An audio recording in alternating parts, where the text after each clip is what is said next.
If you're a first-time home buyer, investor, or just want to stop giving your money to the banks, this one's for you. In this episode, I sit down with my good friend Trevor, who's a certified financial planner with over 2 decades of experience, and we go deep. Pause. And I won't lie to you, it's more like a master class versus an interview, but either way, we talk about lessons we didn't learn in school, how biblical principles can lead to recession-proof finances, and the strategies that the wealthy are using that most of us don't even know exist. If you don't know me, my name's Odane Harding. I'm a real estate agent here in the GTA. And if you find any of this information valuable, all I ask is that you like it and share it with a friend. And if you have a more pressing question or you're looking to make a move, just schedule a call with me by clicking the link in the description for my calendar. I hope you enjoy the show.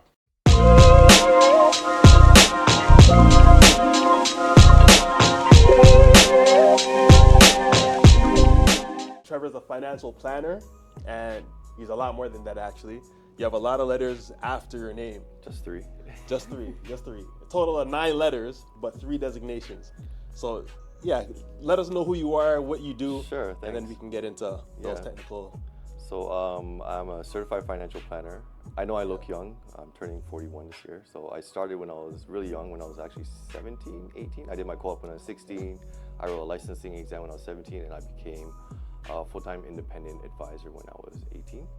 It was rough at the beginning because I looked young, and there's a lot to learn when you're a broker, and a lot of financial services is very broad, and they don't really teach us anything in school about money, so you're kind of starting from scratch. Right. Like they don't teach you how to acquire clients and that kind of They thing. kind of give you guidance on that, but more or less just learning the actual financial language and jargon. It's a little another language, right? Right. So I was young, I looked young, I compensated by getting knowledge, and I eventually outgrew a lot of the firms I was with. I actually started training their advisors and their principals. Nice. So I had to go and just look into the market and see who was out there. It's a pretty small industry, but I was able to find somebody to partner with that's like top 1% advisor in the world. Brought my business to a whole nother level. So besides being a certified a certified financial planner, I'm also a chartered Life Underwriter, so I specialize in advanced taxation between corporations and trusts. And I'm also a certified kingdom advisor, so I do incorporate biblical financial wisdom in my plans of practice. There's over 2,300 verses in the Bible about money and stewardship that nobody talks about, that can guide you. A lot of wealthy people use these principles already. You just may not realize it, right? Everything from should you leave an inheritance, debt, investing, to how to run an economy and how to run a recession-proof economy as well, right? Okay. Sorry, that's not even possible. It is possible when you have the system that King Solomon had. So King Solomon had a system of no interest, and if you lent money without interest, you had to forgive it on the 7th year. Okay. So you can imagine trying to borrow $1 million in that type of system. Things probably wouldn't be worth $1 million because you wouldn't have inflation. And they price a lot of the assets in some real estate and services to how many years are left in a 50-year jubilee. So they got 50-year resets and 7-year resets. So every 50 years, if a year is $1, it's $50, slide into one and it resets again. So in that system, nobody's in perpetual debt. Nothing's worth more than it really is. Right. And there's no recession or inflation. Okay. Because you have the reset, nobody's in debt, right? Right. So that's the reason why King Solomon, he's one of the wealthiest persons to ever have existed. He would have been worth $2.2 trillion. I think the only other person that's above him is Mansa Musa. But yeah, he had a recession-proof economy, and that's why he had world peace. Right. Because he taught all the other nations how to do this. Banking and all this usury and interest is quite fairly new, actually, in terms of like a global system. It was introduced by the Rockefellers, Rothschilds. He was a man who was a blacksmith. Rothschild means red shield, right? So, and they changed the name a couple of times. Okay. Well, he was a blacksmith, and he had like 5 sons. And he told the 5 sons, go create banks and lend money to all these countries. So they're the ones who actually funded both sides of the war. His 5 sons funded France, Britain, Germany, a couple other countries that were involved, right? Italy, right? Yeah. And as a result, a lot of these countries end up in debt to these private banking institutions. Okay. The Federal Reserve is a private banking institution. It's not Right. It's not really federal. It's like Fed Express. Like it's not. It's owned by someone else. It's just a name. Just a name. Yeah. Woodrow Wilson was a president who signed off on our monetary policy to that private bank. Right. And since then, they've been controlling not only our money supply, but also like how we run our country. Because they lend us money. The IMF lends, during COVID, the IMF lent hundreds of millions, billions of dollars to different countries. Right. As a result, they want a report of how you're running, and they give you, templates of how to run your economy and what to do with this money as well. Okay. Right. So when you have banking interest, you have debt. The rich get rich and the poor get poor. Solomon said the borrower is slave to the lender. If you owe somebody money, you're their slave, right? Yeah. In fact, in ancient Israel, if you owed somebody money and you couldn't pay it back, even though there was no interest in it, you could do something called indenture servitude, which is pretty much employment. Right. People will say that, the Bible condones slavery, but that's not slavery. That's like a better form of employment. Right. If you're doing that indenture servitude and at 7 years, you get to go free. Right? If the person you're working for hits you, he has to let you go free. Right away. Right. Yeah. In Exodus, slavery is punishable by death. So when people think of indentured servitude, it's not the same as today's slavery, right? Yeah. Right. Okay. So I do financial planning with a biblical, explain the economy that way so they can better understand, because what you'll realize is that every 7 years, we typically have a recession. Right. And his reset was every 7 years, right? And every 50 years, we have something called a long-term debt cycle, which has been recognized by the world's largest hedge fund manager, Ray Dalio. Right. Every 50 years, interest rate get really low. It becomes really cheap to borrow money, and as a result, everything goes up in price. Everything goes up in price because a lot of our assets are subsidized by cheap debt. Right. Houses, college tuition, cars. If those things weren't subsidized by debt, they wouldn't be worth that much. Right. Right. And they go up every year. And they go up, and there's no reset. Right. And so now you have a problem of ever increasing inflation. So you have now the central bank, the reason for the Bank of Canada existing, if you go on their website, is to control inflation. Right. And their set benchmark is 2%. Right. They can't really control it because everything lags. You change the interest rate, you do something here, it's not going to affect it maybe a couple months or when they renew their mortgage, right? So that's like what we're experiencing now, where they It's had a very extremely low rates. We got out of hand with the inflation, and then they have to increase the rates all the way up. Yeah, it's a very difficult process, and that's why they meet like 8-10 times a year and slowly increase the interest rate each time and decide. You don't know if they're going to increase the interest rate or not until they announce it, right? Right. Because they have to look at all the factors and kind of guess where everything is going to go, right? Right. So in a system of usury and debt, you have a lot of that. And usually these type of systems only last like 200 years. Right. You research something called the Tyler cycle. I think it's named after a guy named William Tyler. They just credited it to him. I don't know if he started it, but it says that democracies are temporary in nature because people just vote for the government that gives them the most money. Right. Every civilization has gone through that. I mean, you look at Rome, they started devaluing the money so much, taxes were so high that they only paid soldiers in actual denarius, coins. And they devalued their coins so much that it was worthless. They took all the precious metals out of it. Right. And you look at our world economies today, we don't use gold anymore. No. We use paper, plastic money. Yeah. And majority of the wealth out there is all, it doesn't exist. It's all promissory notes or electronic, right? Like all the money sitting in your bank account is not really there. No. If banks only have to keep 11% reserve. Okay. Can you explain what that means in terms of like fractional reserve banking? Yeah. So every dollar you give the bank, it means that in Canada they can create $10 of money that doesn't exist through credit cards and mortgages. So I always tell my client, you should not be paying banking fees, especially if you're not going to that teller. So what I do instead is there's 2 banks in Canada that offer a high interest rate on a checking account. They're the only 2 banks in Canada that do that. So you put your money there, and now you're getting paid to bank instead of paying for banking. And then all the transactions are usually free. Okay. Awesome. Yeah. Thanks for those tips. But yeah, incorporating the biblical wisdom, helping people get out of debt. I work with a lot of realtors. If they got clients who are just starting out, I used to be a mortgage broker too, from 2006 to 2010, a really interesting time. Yeah, you did a lot. I saw what created the financial crisis. In Canada, we were lending 105% financing, sometimes stated income product. You just tell me your income and I give you 5% to go buy a house. Right. Yeah. And in the US, they were giving that to everybody, probably even more. Ninja loans. And that's kind of what created the financial crisis in 2008. People started defaulting, couldn't pay, and yes, it's crazy that you can use your food stamps to get a mortgage, which is what was happening there, right? No income, no job, and you get a mortgage. Some of them are stated income products. You just tell them what your income is. They don't look at your tax returns. I mean, we have B lenders on the mortgage side now in Canada. They don't look at your tax return. Right? They might just look at your assets. Right.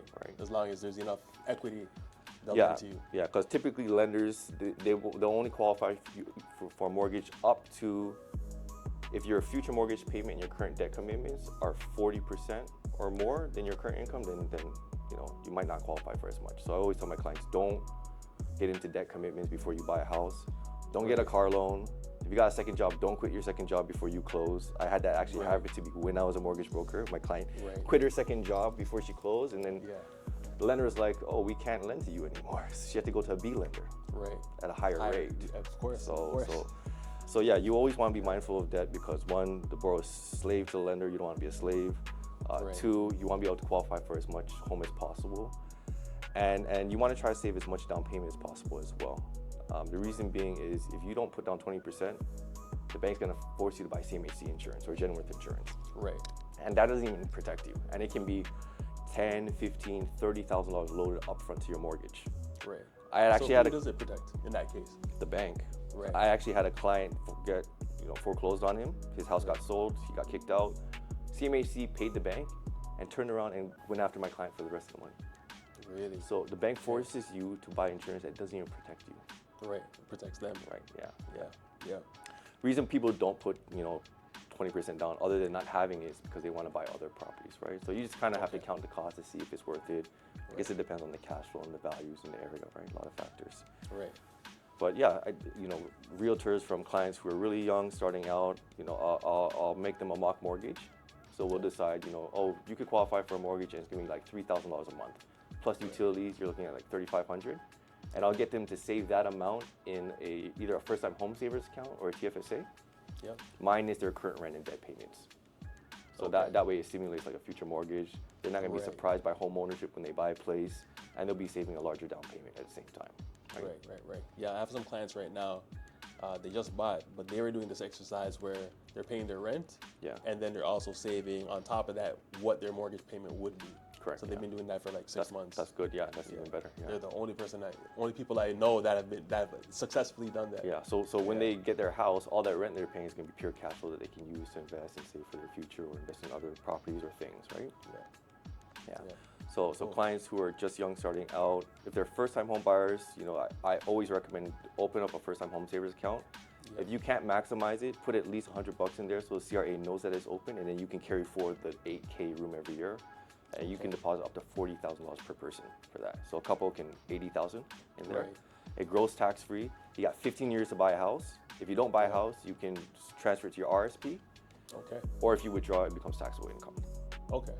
Because when you deposit into a first-time home service account, you get a tax deduction just like an RSP. Except you don't have to buy it back. You can just take the money out tax-free within 15 years to buy your first home, and then that's it. You don't have to buy it back. Where RSP home buyer loan, the government allows you to take a interest-free loan out, but you have to buy it back. I think they changed it to the 4th year, 1/15. You have to buy back at any institution. Just buy RSPs anywhere. Otherwise, that 1/15 gets added to your income that year, which isn't a big deal. But you can do, I think you can do now 70,000 or 60,000 into a first-time home buyer's plan in our RSP. So I always encourage clients, if your employer is matching your group RSPs, like you put in $1, they put in $1, max it out because it's free money. As soon as the employer puts the money in there, it's vested as yours. You can take it out and use it as a first-time home buyer's plan. You can withdraw it. You can transfer it into your own RSP if you want. And then besides group RSP, I would tell my client, don't buy RSPs unless you really need to. Save your RSP room, because if you have little to no debt and you got a really good cash flow, some people may have heard of this. It does not work for everybody, so don't think it'll work for everybody. But I could give you an RSP loan, or you could take a home equity line. You could take a regular line of credit, put it into an RSP, and in 90 days you could use that RSP as a down payment. So you're using other people's money as a down payment, right? So some people have heard of this, but they've been marketing to everybody. It doesn't work for everybody because you got to be able to pay for that RSP loan. So 25 grand at prime rate +1 or something is probably going to be like, I don't know, $300 a month, something like that. On top of the mortgage payment. On top of the mortgage, right? So you got to be able to qualify for that and still qualify for the mortgage. So what I do is, the home is going to be like one of your largest purchases in your lifetime. Yeah. You should consult somebody about it, right? Because there's tax implications if you own second properties. There's you have to fix it and renovate it. You've got to manage it. If you're going to rent it out, you got to live in it, right? So, I mean, you should consult somebody. It's a large expense. So I always recommend clients talk to a certified financial planner. Yeah.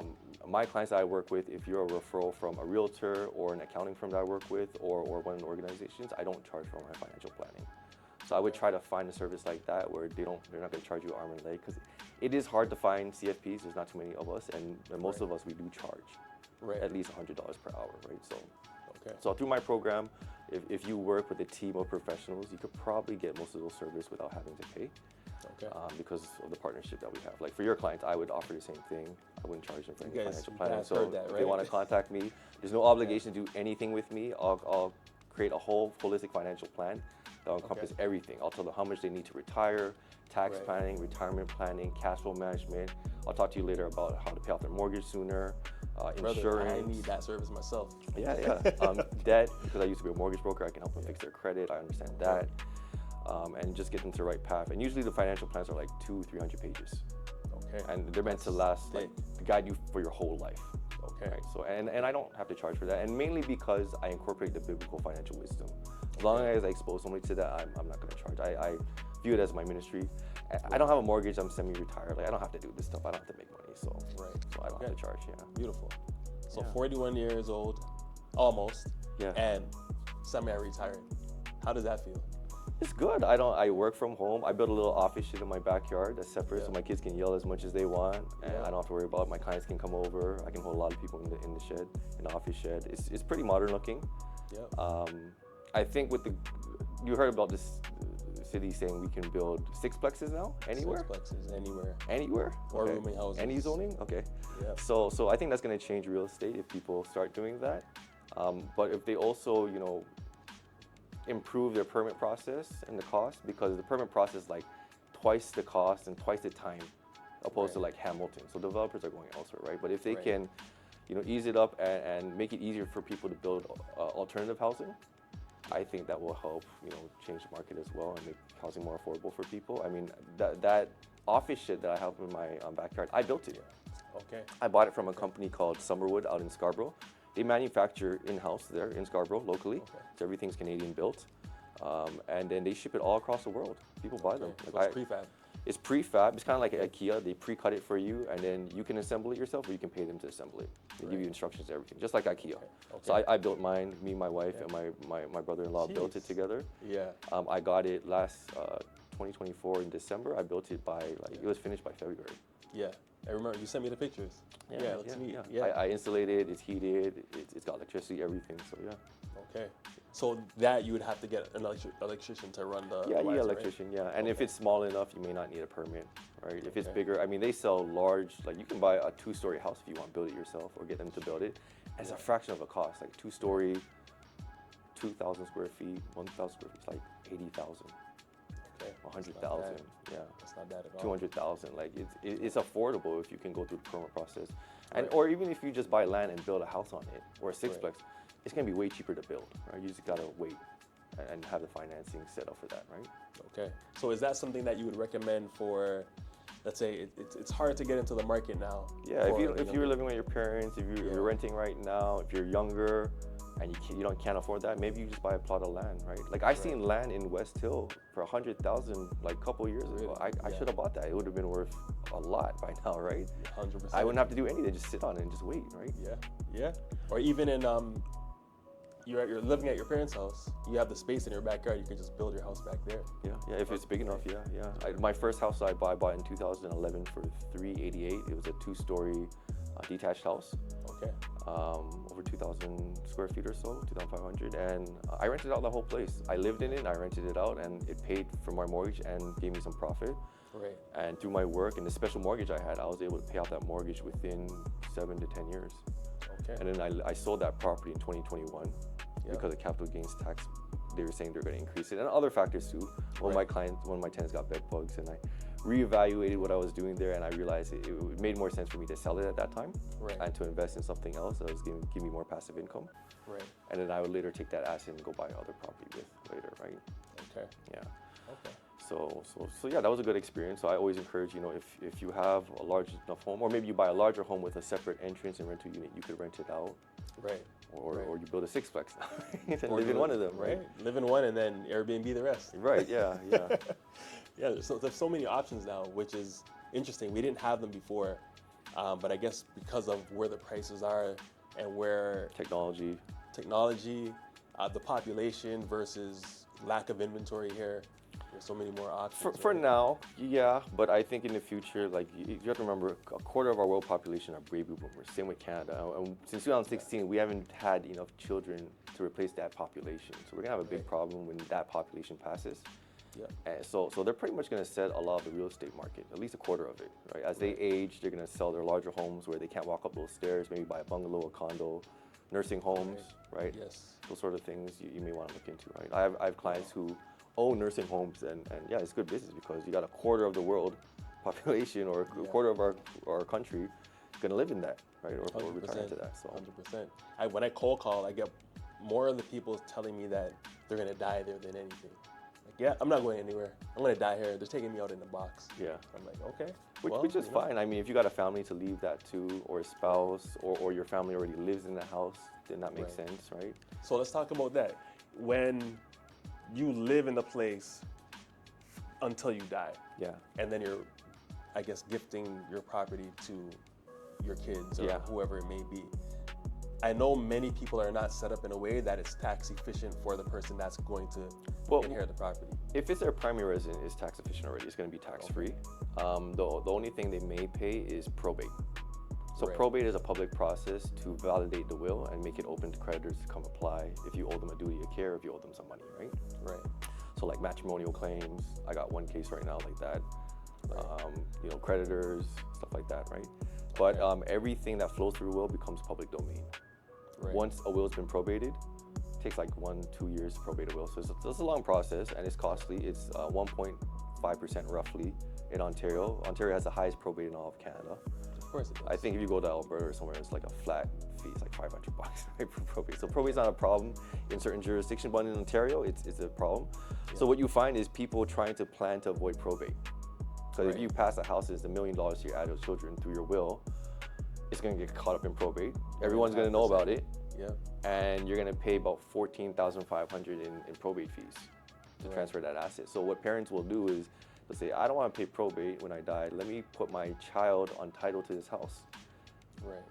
Which could solve probate, but then you open up another can of worms where now your child's creditors or your child's ex-spouse or spouse could come after that house.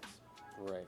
Right? Yes. And I've actually had cases like that. I had a client, I a couple weeks ago or last month, I buried a client, 36-year-old, died from cancer, did 15 rounds of chemo, it just fried his organs, right? Yeah. And then he got married. He got married when he had cancer, and she actually got pregnant. Okay. So he's passed away, and she's gonna have a baby like end of this year. Right. And her family is like telling her, hey, they owe you some money. So they've gotten a lawyer and already reached out to my client, the father of the survivor, saying, hey, give us, some money, otherwise we're gonna come after the properties, or we won't come after properties if you give us money, right? Right. The father actually opened up 2 properties, rental properties in the son's name, and 99% the son owns, and he owns 1%. Ooh. So that is the reason for doing that was I think he wanted to give his son a principal residence because he didn't own a home at that time. So when he sells that principal residence, then he could claim that and it wouldn't be taxable. Right. But by doing it that way, so there's 2 ways you can register a property with other tenants, with other owners. So you can do joint right of survivorship, meaning you both own it equally, and when one passes, it automatically flows to the other survivor. Right. And then, or you can set up with the lawyer, you can set up the title as joint tenants in common, meaning you own a certain percentage and I own a certain percentage. It could be whatever, it could be 99-1, like my case of my client, or 50-50 or whatever. Yeah. But when you pass, your percentage flows through your will according to your instructions. Right. And that gets caught up in probate.